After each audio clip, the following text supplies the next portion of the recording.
salaamaaleykum sama gars yi mbaa jàmm ngeen fanaano mbaa yow ngeen ci jàmm GTA Grand Tortue Ahmeyim mooy fa ñu am gaz diggante Sénégal ak Mauritanie ma liggéey ba tàmbali na Sénégal kon fi mu nekk di defar gaz di defar pétrole lépp mën naa yem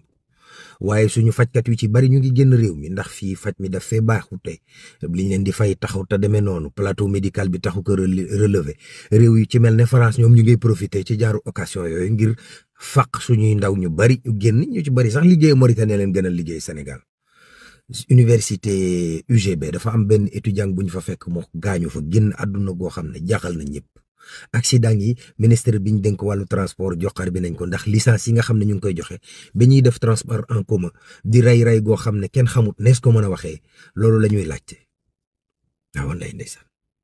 kon yëngu nouvelle responsabilité bu Amadou Ba PDS ak waa FDR ñooñu day ñooy ku jëg politique yi nga xam ne fas yéene nañoo jaamaarloo ak Diomaye ak Sonko seen nguur gu ees gi waaw wàllu yoon Tahirou Sarr ak Farba Ngom la ñu convoqué doo alxames bii di ñëw ca kanamu àttekat yi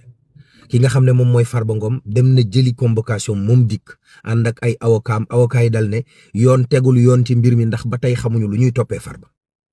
ka yoon jàppoon Sané te nekk ca Walfadjri bàyyi nañ ko mu delluwaat ndax nee na moom li waxoon du ci delluwaat benn yoon gannaaw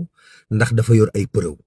ki nga xam ne moom moo di Ardo Ñing ab activiste la nee na daa porter plainte ki yor Sénégal 1000 milliards ci kontam loolu la bëgg mu leer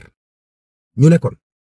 Bocar Samba Dièye 91 ans la am juróom-ñeent fukki at ak benn banque bii di CBAO di ko dawloo yorulu ko xaalisam waa réew mi yëpp nekk kamuus noppi mel ne seen yoon nekku ci